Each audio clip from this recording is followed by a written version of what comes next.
What's the first thing you want to know? So the first thing I want to know, which is kind of a strange question, but how do I persuade people to subscribe to my newsletter who can also read the same content online? Because I use Substack, and ConvertKit does this too, where it creates a nice archive of your newsletter online. So it's kind of like a blog. And so all that content's online. Obviously, I use social media and LinkedIn to promote it, saying, hey, go check out my most recent newsletter article. And then people do, but then they don't bother subscribing to the email because they can always read it online. So I've been struggling with this. So I want to know, how do I convince people, yeah, you should subscribe to the email too? Sure. First, I'll say, what's the saying? There are no strange questions, only strange people. Yes. So something like that. So yeah, so this is a common question. And also for reference, for my newsletter, I'm not on Substack, but I also publish all of the issues on my website. I actually highly recommend that people do that for a lot of reasons. Number one, I think it's a great reference point. Number two, for people who are new to you to be able to go back and look at them. The other thing is, depending how you do it, it can get you traffic through SEO and other stuff. Right. And also people are more likely to share it. They're more likely to share from a website than they are forward an email in their inbox. Obviously, there's no way for them to actually post that on social anyway. So I'll start with that, because I think there are some people who are not sure if they should only be putting it in people's inbox. So I think you're doing the right thing there. Let me ask you a question. You as a newsletter reader and consumer, are there newsletters that you don't subscribe to but read regularly on their website? Yeah, there probably are. I would say because Substack has created that reader experience, and they made it a lot easier with an app that they've recently developed. And so there are some that, I know that they put out good content. In my inbox as a newsletter writer, I subscribe to so many things. So it's like, stuff gets lost in my inbox. So it's like, sometimes I don't even bother subscribing, because I'll just go to my Substack inbox and read there.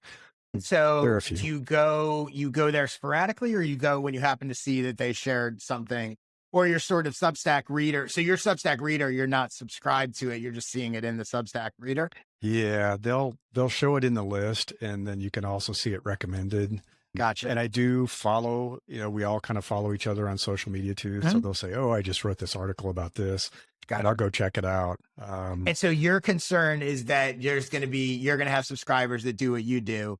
Yes. Like, basically, that makes sense. Exactly. So, okay. So let me ask you another question. Do you have newsletters that you love that you don't subscribe to? I'd say there's a few, and mainly because they're really long form. So it's kind of funny. It's like, they're more like long articles, almost like the Atlantic. These really long articles. But trying to consume those in my inbox doesn't work. Gotcha. So but you don't feel, clearly you haven't subscribed to them. So on some level, you're not worried about missing something great. You feel like you're still going to see it. I think so, because I know it's all there. And so I'll go and I'll look at their archive and I'll be like, oh, that looks interesting. And I treat it like I treat Medium. Which is, go and scan and go, oh, that looks interesting. I'll go read it. Yeah. So I would argue that in most cases, the Substack reader is a little bit of a different scenario, because maybe you feel like you're sort of subscribed. You're not subscribed maybe by email, but you're sort of subscribed, like following. You're following them. You're seeing it in your feed, whatever. But I would argue that in most cases, if people love a newsletter, find it really valuable, they don't want to miss whatever that person is sharing next, they're going to subscribe. I think that the idea that someone, in most cases, the idea that someone is going to not subscribe and just, I'll see it if I happen to see it, or check it out when I check it out, to me, it's an indication that they don't love it, they like it. Or it's not a must. It's not, maybe a better way to put it is, it's not a must read. It's I like that. Yeah. And so I think part of the question here is just sort of reframing in your own mind, like to me, I said, so your real question is, how do I make people not want to miss it? How do I make my that's a good, How do I make my newsletter a must read? it's weird to say you want them to be afraid, but you want them to say like, I want to make sure I don't miss anything that Larry says, Yeah. right? How do you go from, I like his stuff, it's good, I follow him, I'll see it if I see it, so I want to make sure I don't miss that. And if you think about, even with stuff that you are subscribed to, because I'm like you, I'm subscribed to a ton of newsletters. If you think about your decision-making within your inbox, I have tons of newsletters that I don't open or that I open sporadically. That's true. But there are probably some that even within your inbox, you're like, like when I see that one, I almost always open it. Right.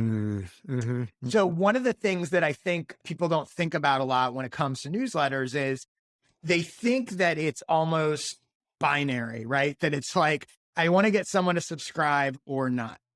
But I actually think that getting people to subscribe, what you're really trying to do is I want to be one of people's top 3 or 5, 10 at most, but even that is high, right? I want to be one of their favorite newsletters, not just one of the many that they subscribe to. I want to be one of the ones that they're afraid to miss, that they're going to open. So I would look at it from that standpoint, because it's not just that they subscribe to you. Ultimately, you're trying to be that important, or that I don't want to miss Larry's stuff. Versus the other of worrying about people. Because I would argue that in most cases, not all, but in most cases, if someone's like, I don't need to subscribe, I follow Larry on social and I'll see it if I see it. I would argue that the actual issue is they're not connected enough to the newsletter, right? Or that they don't love it enough. They just sort of like it. And again, I think it's really helpful to always think about this from yourself as a user and think about, what are the ones that I feel like I had to give them my email address? And what are the ones that I felt like I didn't? And why? And of the ones that I've given my email address, what is it about those that I feel like I have to open them or always open them all the time? So I think by studying your own behavior, that might help you a little bit figure out how to kind of approach it. The other thing I would say is, well, 2 things here. So one is, most people aren't really paying attention in general. So you're aware, you're looking at it. I know that's a bold statement to make, but you're looking at everybody's busy. Yeah. Right. You're looking at it and going, I'm worried that by having these archives out there, people are going to realize I don't need to subscribe to Larry's thing because I can just check the archives and I'll whatever. People aren't thinking it through that much on either side. They're just sort of thinking this thing's interesting and I want to get it, or I don't, or whatever. They're not trying to beat the system by like cleaning up their, like, oh, I don't have to give them my email and I can still go read it every time for free, And by the way, if they are actually consistently doing that, who cares? Like my argument is that, my argument is that they're not consistently doing that. And that's why you want the email address. People just, they forget whatever.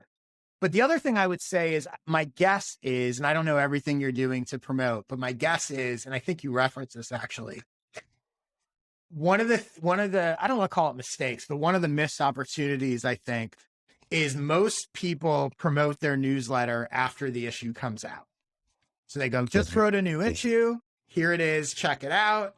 If you like it, subscribe, blah, blah, blah, blah, blah. The problem is, that doesn't actually incentivize someone to subscribe because they already got what they want. They're like, oh, that sounds interesting. There's the link. Right. If you promote in advance, by the way, I think you should do both. I'm not saying this is an either or, but if you promote in advance, that will get you way more subscribers than promoting after. So if you say, hey, on Wednesday, I'm sending out this, my newsletter's coming out with X, Y, and Z thing.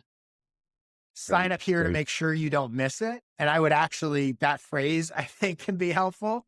Not just sign up here if you want it, but sign up here to make sure you don't miss it.